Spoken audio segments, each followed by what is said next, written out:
Salve, salve guerreiros, professor Lego Fontes na área. Bom, nossa thumbline foi bem provocativa e trouxe a seguinte afirmação: recomendação não é alteração.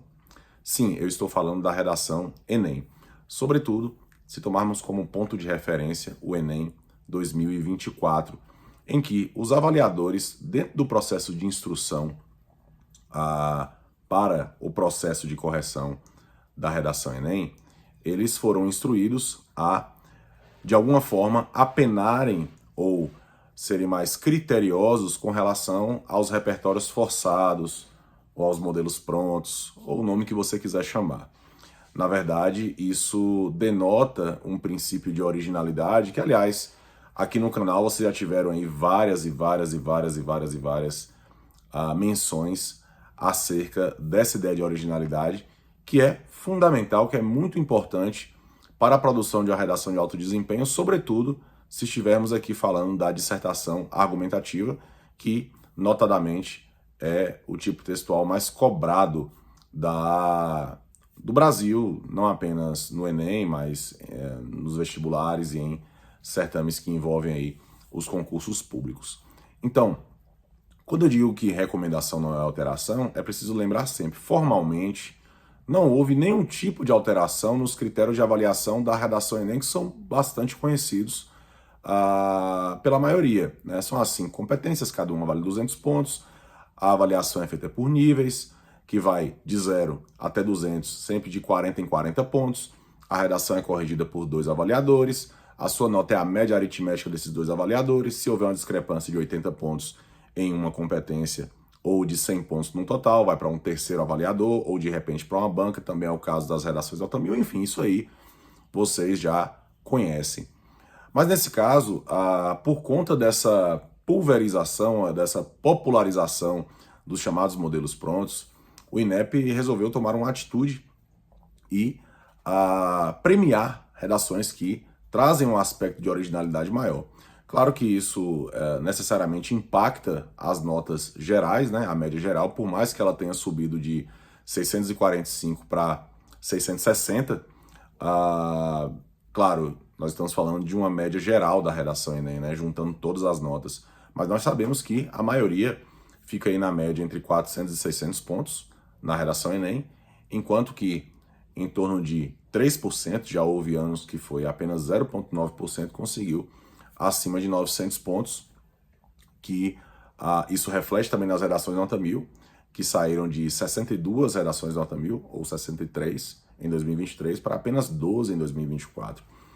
É importante destacar que esse processo instrucional do INEP visa premiar aqueles que se preparam de maneira mais adequada, da melhor maneira, que utilizam repertórios que são originais e que efetivamente podem contribuir para uma argumentação mais qualitativa. Então, isso também não quer dizer que repertórios como Utopia, do Thomas More, por exemplo, ou A Pedra no Meio do Caminho, do Carlos Drummond de Andrade, ou o Capítulo das Negativas, do Memória Póstuma de Brás Cubas, do Machado de Assis, não possam ser inseridos na redação, desde que não haja essa ideia forçada de tentar encaixar esse tipo de repertório de qualquer maneira, né?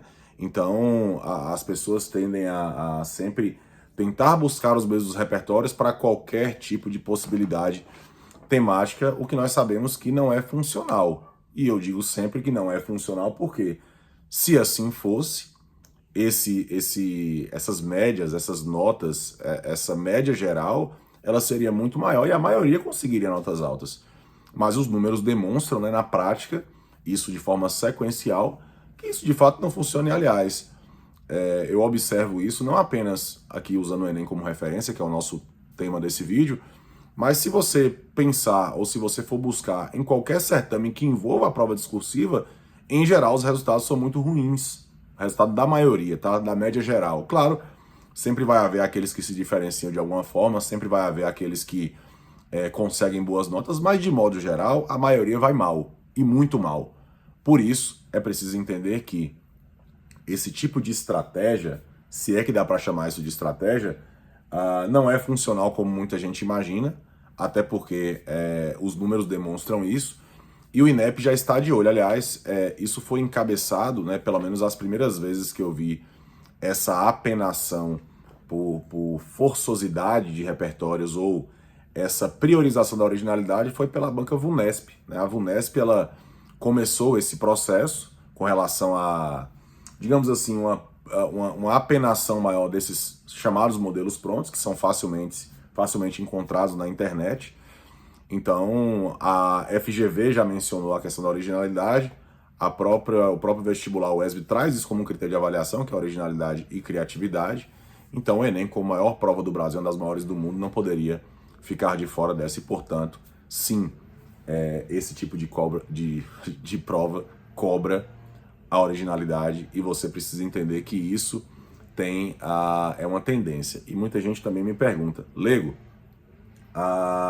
você acha que nesse ano de 2025 permanece assim?